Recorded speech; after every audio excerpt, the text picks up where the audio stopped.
It's not easy for a hippopotamus to fit up there, and not easy to get down either, and not as young as I used to be, as you can see. I used to be able to do all sorts of things. You're young, you're vibrant, you have that sort of pep in your step. It reminds me of a conversation I was having with one of my good friends, Orville.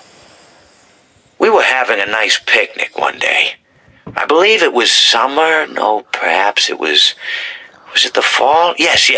It was the fall because the leaves had turned already. But I said to Orville, I says, Orville, I have a story to tell you. And Orville looked at me, kind of odd and said, well, what's it about?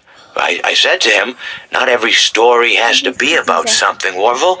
Sometimes a person just wants to talk. Why does everything have to be a story? I said to him.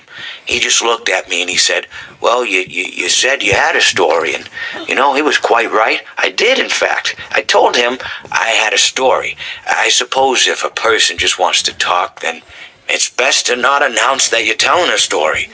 Telling a story does come with its own pressures and expectations, I suppose. After all, if you're just talking to a friend, there's no more expectations than if you were talking into the wind. Words by themselves aren't expected to carry and aren't expected to stick. But if you announce you're telling a story, well then, there'd better be a point to it all, No one wants to sit and listen to someone ramble on and on and on with absolutely no end in sight. So, it's good to be mindful that when you tell someone that you're about to tell a story, that you have something to say.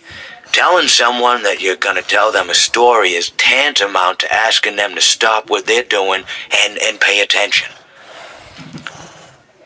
You're basically saying, hey, buddy, stop everything. Stop what you're thinking. I have a solution to everything. And, well, I didn't really have any story to tell. In hindsight, I probably just misspoke when I said that I had a story. I think it would have just been better to tell Orville that I wanted to tell him something rather than tell him that I had a story. But, even then, it might have put too much importance on the whole thing. Either way, it was quite a nice day. I remember that we were drinking tea.